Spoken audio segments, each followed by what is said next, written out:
বিজয়ের মাসের ধারাবাহিক আলোচনা, বৈরী সময়ে বিজয়ের মাসে বিজয় খুঁজি।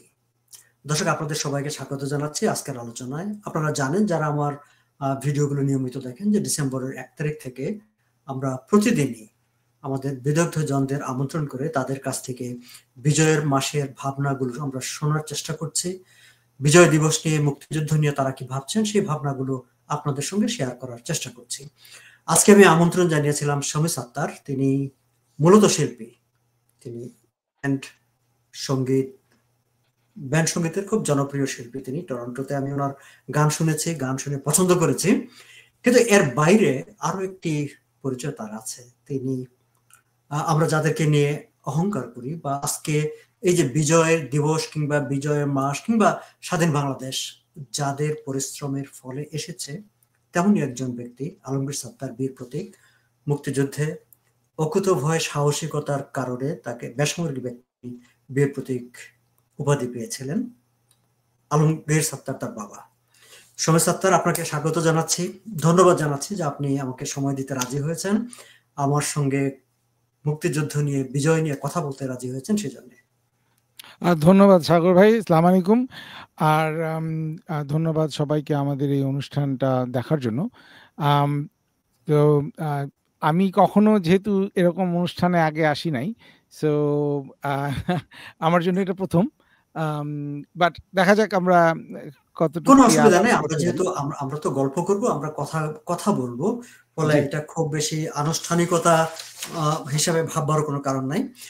শমী সাত্তার, আমরা আগে আসলে, যেহেতু এটা আমার জন্য একটা প্রিভিলেজ, আমার জন্য একটা অনার, যে আপনার বাবাকে পেলে আমার জন্য সেটা আরো বেশি, মানে একটা, আমি খুবই প্রাউড ফিল করতাম বা করব যদি কখনো আমার সেই সুযোগ হয়। কিন্তু আমি যেহেতু আপনাকে পেয়েছি, আমি আসলে শুরুটা করতে চাই ওনার প্রতি একটু শ্রদ্ধা জানিয়ে, ওনার কথা কিছু আপনার কাছ থেকে শুনে। আলমগীর সাত্তার, যিনি একজন বৈমানিক। আমি পরবর্তীতে মানে ভ্রমণ নিয়ে ওনার অনেকগুলো লেখা আমি পড়েছি, আমি খুব ওনার গদ্যের ভক্ত। কিন্তু আজকে আমি ঠিক মুক্তিযুদ্ধ, সেই সময়ে তিনি যে মুক্তিযুদ্ধে গেলেন এবং বীর প্রতীক উপাধি পেলেন, আমি এই বিষয়গুলো নিয়ে ছেলে হিসাবে, ছেলের চোখে একজন বীর বাবার কথা শুনতে চাই। বাবার কথা, সবার কাছেই তো বাবা খুব শ্রদ্ধার এবং প্রিয় ভালোবাসার জায়গা। সো আমি তো আর বাবাকে সেই জায়গা থেকেই দেখি। আম ছোটবেলা থেকেই বাবার কাছ থেকেই মুক্তিযুদ্ধের ব্যাপারে অনেক গল্প শুনে বড় হয়েছি। সো আম এখন বাবার যেসব কন্ট্রিবিউশন আমার কাছে, আপনি যেটা বললেন, বাবার ২ টা পরিচয়, ৩ টা পরিচয়। একটা হচ্ছে মুক্তিযোদ্ধা, আরেকটা হচ্ছে বৈমানিক, আর আরেকটা হচ্ছে গিয়ে যে লেখক। আমার কাছে বাবার লেখক পরিচয়টা আমার কাছে বেশ ইন্টারেস্টিং। কারণ আমি যখন বাবার বই পড়তাম, আমার কাছে খুব ভালো লাগে। নট বিকজ আমার বাবা বলে, কিন্তু যখন বইগুলি পড়ি, আম আমি তার ভ্রমণ কাহিনীগুলি বা খুব ফ্লুয়েন্টলি একটা সাবলীল ভাষায় বলে। এইজন্য আমার কাছে, আমি নিজে খুব পছন্দ করি বাবার বইগুলি পড়তে। আর বাবার যে মুক্তিযুদ্ধের যেই আম ঘটনা, সেটার সাথে বাংলাদেশের ইতিহাসের সাথে অনেক কিছুভাবে জড়িত। আম সো যেহেতু আমার বাবাকে ইন্ট্রোডিউস করছি, তো সেটা সম্পর্কে ১ম এ বলতে হয় যে বাবা আ কিলো ফ্লাইট নামে একটা, ওনারা বাংলাদেশে কে বেশ কিছু পাইলট মিলে, আম আ একে খন্দকার তখন বাবাদের চিফ ছিলেন। চিফ পাইলট উনি, গ্রুপ পাইলট ক্যাপ্টেন হিসাবে ওনারা একটা পাইলটদের একটা আম আ গ্রুপ তৈরি করে তারা মুক্তিযুদ্ধে অংশগ্রহণ করে। ৯ জন রেগুলার পাইলট ছিলেন, আর ১০ জন যদি আপনি একে খন্দকার ওনাকে কাউন্ট করেন, তাহলে ১০ জন পাইলট এবং আরো ৪৭ জন ইঞ্জিনিয়ার্স ছিল ওই কিলো ফ্লাইটের গ্রুপটাতে। তারা আগরতলায় গিয়ে মুক্তিযুদ্ধে অংশগ্রহণ করেন। আম সো যে জিনিসটা, ঘটনাটা শুরু হয় যে বাবার অনেকগুলি আম আম ইস ইম্পোর্টেন্ট ভূমিকার মধ্যে একটা ছিল যে বাবা যখন আগরতলায় যায়, সেখান থেকে তাদেরকে আম দিল্লিতে ডাকা হয়। বাংলাদেশের এই পাইলটদেরকে তারা ওখানে পেয়ে, দিল্লিতে ইন্ডিয়ান গভর্নমেন্ট তাদেরকে ডেকে জিজ্ঞেস করে যে ইন্টারভিউ করে তাদের সাথে অনেক দিন মিলে তারা প্রায় 1.5 মাস দিল্লিতে অবস্থান করে তাদেরকে বুঝায় যে তাদের এই যে এখানকে যে আমাদের যে মুক্তিযুদ্ধে তারা কিভাবে একটা এয়ারফোর্স তৈরি করতে পারে। সো এই ভূমিকাটার জন্য তো বাবা আর ক্যাপ্টেন সাহাব তারা সবচেয়ে বেশি ওখানে কন্ট্রিবিউট করে ওখানে গভর্নমেন্টের সাথে। ওখানে ক্যাপ্টেন খালেকও গিয়েছিলেন। সো কিন্তু মেইনলি যে ইন্টারভিউগুলি হয় তাদের সাথে 1.5 মাস পরে যে আলোচনা হয়, ক্যাপ্টেন সাহাব আর আমার বাবা ওখানে আলাপ আলোচনা করে। একে খন্দকারের একটা প্রস্তাব ছিল যে কিছু পুরনো বিমান যদি ইন্ডিয়া বাংলাদেশ আমাদেরকে দেয় তাহলে আমাদের মুক্তিবাহিনী একটা এয়ারফোর্স তৈরি করতে পারে, বাংলাদেশ এয়ারফোর্স। সেইটা দিয়ে তারা ফাইট করবে। তো সেটাই তৈরি হয় এবং সেটাতে 3টা প্লেন থাকে। একটা হচ্ছে গিয়ে DC-3 বেশ বড়সড় একটা ডাক্তার প্লেন যেটা ক্যাপ্টেন আমার বাবা ছিলেন। আর ক্যাপ্টেন সাহাবকে দেওয়া হয়েছিল একটা হেলিকপ্টার। আরও পাইলট ছিল ওখানে। আর সেখানে আর ক্যাপ্টেন আকরাম এবং আরো কয়েকজন পাইলট তারা ছিল ছোট আরেকটা প্লেন। তো 3টা প্লেন দিয়ে তারা এখানে সেই মুক্তিযুদ্ধ করে এবং সবচেয়ে বড় বড় ক্যাজুয়ালিটিগুলিও তাদের এই বিমান থেকে যেই গোলাবর্ষণ করা হয় সেগুলো থেকে হয় সবচেয়ে বেশি ক্ষয়ক্ষতি। একটা তেলের ডিপো তারা উড়িয়ে দিয়েছিল চট্টগ্রামে এবং সেটাতে অনেক ক্ষয়ক্ষতি হয়, অনেক মানুষ ওদের পাকিস্তানিদের অনেক বিশাল বড় ক্ষয়ক্ষতি হয়। সো এই কিলো ফ্লাইটের ব্যাপারে আমার বাবার একটা বইও আছে, রিসেন্টলি লিখেছে। সো এটাই হচ্ছে গিয়ে খুব সংক্ষেপে আমার বাবার মুক্তিযুদ্ধের ভূমিকা।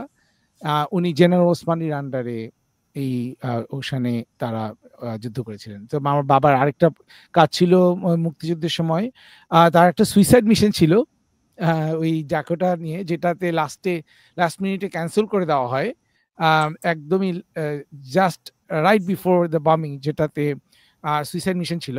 সো ওটা আর ডাকোটা প্লেন নিয়ে আমার বাবার এই যে জেনারেল ওসমানীকে নিয়ে বিভিন্ন জায়গায় যাওয়া তাদের পরিচালনা করা হয়, মালামাল টানাটানি করতে হয় কার্গো প্লেন দিয়ে। সো এই কাজগুলি আমার বাবা আর কিলো ফ্লাইটের পাইলটরা ওখানে একটা বড়সড় একটা ভূমিকা রেখেছিল আমার মুক্তিযুদ্ধে। আমরা কখনো সুযোগ পেলে ওনাকে আমন্ত্রণ জানাবো, ওনার মুখ থেকে আমরা ওনার সেই সময়কার সাহসিকতার গল্পগুলো শুনতে চাইবো।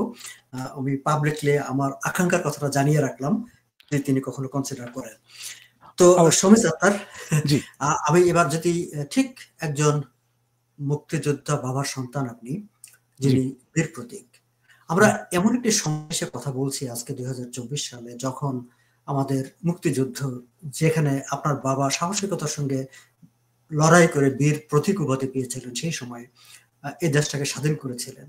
আজকে ঠিক সেই মুক্তিযুদ্ধকে আমরা প্রশ্নের মুখোমুখি দেখছি। সেই মুক্তিযুদ্ধকে নিয়ে নানা রকম একটা শত্রুতাময় একটা পরিবেশের মধ্যে আমরা দাঁড়িয়েছি। ঠিক এরকম একটি পরিবেশে আপনি এই পুরো জায়গাটা আপনার কি ভাবনা হয়, আপনার মনের অনুভূতিটা কিরকম হয়? আমার মনে হয় খালি আমার না, এরকম আমার মতে আরো অনেকেই ব্যাপারটা খুব হতাশাজনক বিকজ আজকে আমরা মুক্তিযুদ্ধের 50 বছর উপর পার হয়ে গেছে এবং এই 50 বছরে আমরা আমাদের ধারণা ছিল যে বিগত বেশ কয়েক বছরে মুক্তিযুদ্ধের পক্ষে অনেক প্রচারণা হয়েছে।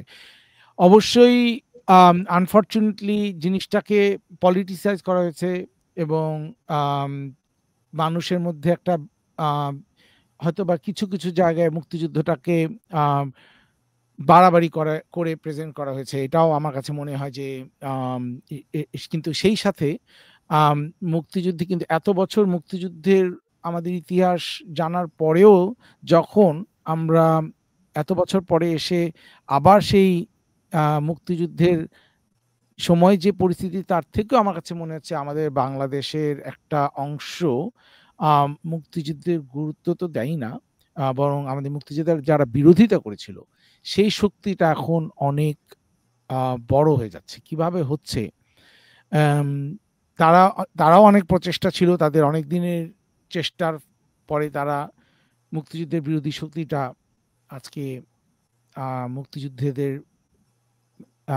যেভাবে করে প্রতিহত করছে, অপমান করছে, জেলে ভরছে,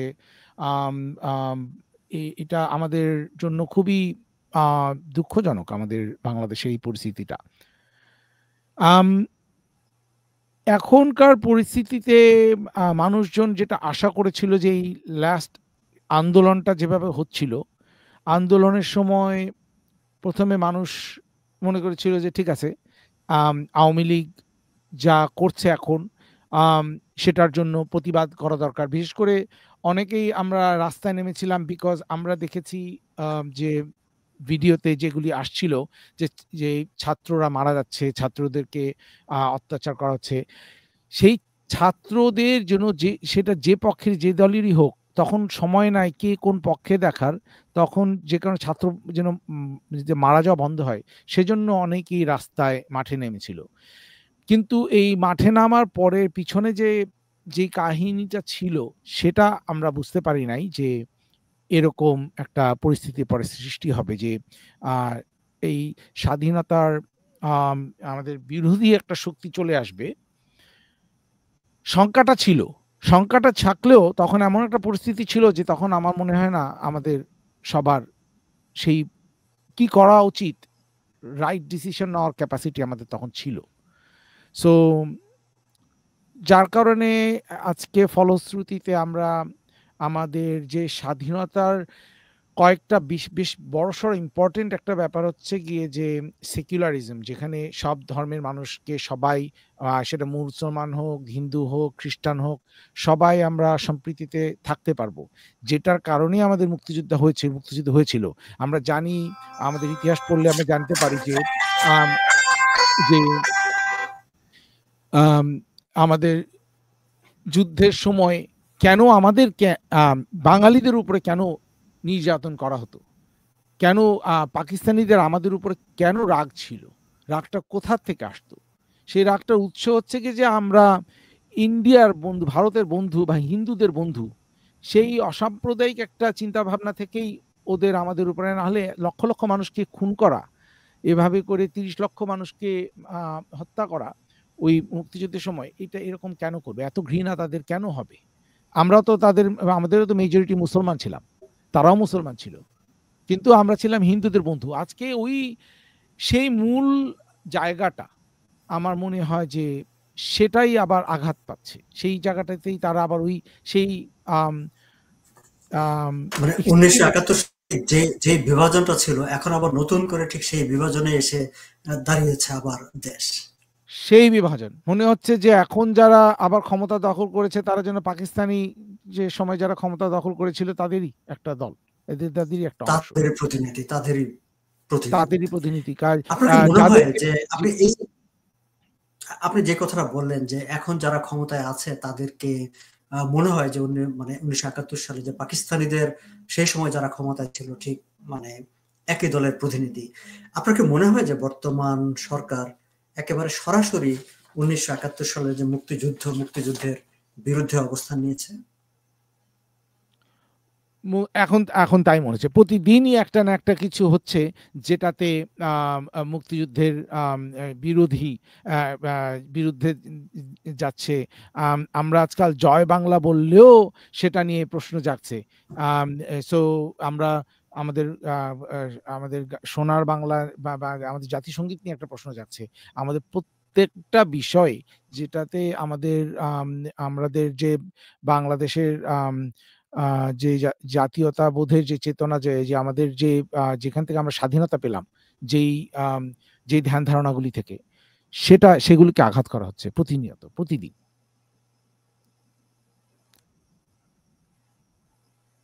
এখন এই যে একটা পরিস্থিতি, এই পরিস্থিতি থেকে উত্তরণের জন্য নাগরিক হিসাবে আপনি একজন শিল্পী, সংস্কৃতির লোক, সাংস্কৃতিক অঙ্গনের লোক, সামগ্রিকভাবে নাগরিক হিসেবে আমরা কি করতে পারি? নাগরিক সমাজ বিজয় দিবসে, বিজয়ের মাসে মুক্তিযুদ্ধের চেতনাকে সমুন্নত রাখার স্বার্থে কি করতে পারে? তো প্রথমত হচ্ছে কি যে আমাদের মধ্যে সবাই যে আওয়ামী লীগ সাপোর্ট করে সে কথাটা ঠিক না। এখানে অনেকেই আছে আওয়ামী লীগ কে অপছন্দ করে, রীতিমতো অপছন্দ করে। কিন্তু তারপরেও তারা স্বাধীনতার পক্ষের। আমাদের বন্ধুদের মধ্যে প্রচুর মানুষ আছে যারা এই আওয়ামী লীগের সাথে ছিলেন না। আম হয়তোবা আমার বাবা ছিলেন, কিন্তু আমি কিন্তু আওয়ামী লীগের সাথে ছিলাম না। সো আম এ ১ নাম্বার হচ্ছে গিয়ে যে আমাদের মুক্তিযুদ্ধের সময় আওয়ামী লীগ ছিল। আওয়ামী লীগের যে কন্ট্রিবিউশন আমাদের মুক্তিযুদ্ধ আমাদের মুক্তিযুদ্ধ থেকে সেটাকে আলাদা করা যাবে না। ওটাকে কেন সেই প্রচেষ্টা করাটাই ভুল। কিন্তু পরবর্তীকালে আমরা যে আওয়ামী লীগকে দেখেছি, আওয়ামী লীগের মধ্যে আ কিছু হয়তোবা বেসিক আওয়ামী লীগের নীতি ছিল, প্রিন্সিপাল গুলো ছিল, কিন্তু এর মধ্যে প্রচুর করাপশনও ছিল। সেই করাপশন আমরা যে বাংলাদেশের যে দলই আসে সেই দলের সময় ছিল, এবং আওয়ামী লীগের সময় যেহেতু বাংলাদেশের অবস্থান ও ক্যাপাসিটিও বেশি, মানুষের করাপশনের সংখ্যাও বেড়ে গেছে। সো এগুলির কারণে আওয়ামী লীগকে যে সাপোর্ট করতে হবে নৈতিকভাবে এমন কথা নেই। কিন্তু আমাদের মুক্তিযুদ্ধের যেই চিন্তাভাবনা সেটাকে আমাদেরকে ধরে রাখতে হবে। আমাদের যে আমাদের আজকে জয় বাংলা বলার স্বাধীনতাটা আমাদের থাকতে হবে। আমাদের সেই সাহসটা থাকতে হবে। আমাদের যদি এই অবস্থা থেকে বের হয়ে আসতে হয়, আল্টিমেটলি অবস্থা আমার বিশ্বাস এটা থাকবে না, এটা সম্ভব না। কারণ বাংলাদেশের মেজরিটি মানুষ এখনো আমাদের মুক্তিযুদ্ধকেই ভালোবাসে। আমাদের সেই বাংলাদেশের যেই মানুষ বাংলাদেশকে স্বাধীন করতে যত মানুষ সেই সময় জয়েন করেছিল, যত মানুষ যে ভুক্তভোগী হয়েছে, তারা তো চলে যায় নাই। তারা স্টিল বাংলাদেশেই আছে। সো সেই বাঙালিদেরকে আমরা দাবায় রাখতে পারবো না। সো আল্টিমেটলি আবার আমাদের মুক্তিযুদ্ধের পক্ষের মানুষজন আবার ফেরত আসবে। সেটা আওয়ামী লীগ আকারে আসবে এমন কোনো কথা নাই। কিন্তু মুক্তিযুদ্ধের পক্ষের লোক আসবে। সো আমাদের সেইটা আমার মনে হয় আম ধরে রাখতে হবে। আজকে আমাদের জয় বাংলা বলার সাহস রাখতে হবে।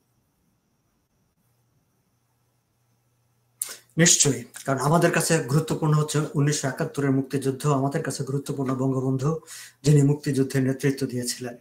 আমাদের কাছে সেই রাজনীতি গুরুত্বপূর্ণ যে রাজনীতি মুক্তিযুদ্ধের চেতনাকে ধারণ করে, যে রাজনীতি 1971 কথা বলে। আপনাকে অনেক অনেক ধন্যবাদ আপনার চমৎকার সব ব্যাখ্যাগুলো, ভাবনাগুলো আমাদের সঙ্গে শেয়ার করার জন্য। পরবর্তী কোনো সময় নিশ্চয়ই আবার নতুন করে আপনার সঙ্গেও আমরা আবার কথা বলবো। দর্শক, এতক্ষণ আপনারা যারা আমাদের আলোচনা শুনলেন, পরবর্তী ভিডিওতে আমি নতুন কোনো অতিথি নিয়ে আবার আপনাদের সামনে হাজির হব। এতক্ষণ আমরা কথা বলছিলাম শমী সাত্তার, তিনি মূলত ব্যান্ড শিল্পী, তিনি গান আমার ফেভারিট। আবার আমাদের একজন বীর মুক্তিযোদ্ধা আলমগীর সাত্তারের ছেলে তিনি। শমী সাত্তারের সুবাদে তার বাবার কথা আমরা একটু শোনার সুযোগ হলো। তো আজ এখানেই শেষ করব। অনেক ধন্যবাদ শমী আপনাকে, এবং ধন্যবাদ সাগর ভাই, ভালো থাকবেন আর চালিয়ে যান আপনার এই অনুষ্ঠান, এটা আমাদের খুবই প্রয়োজন। ভালো থাকবেন। ধন্যবাদ।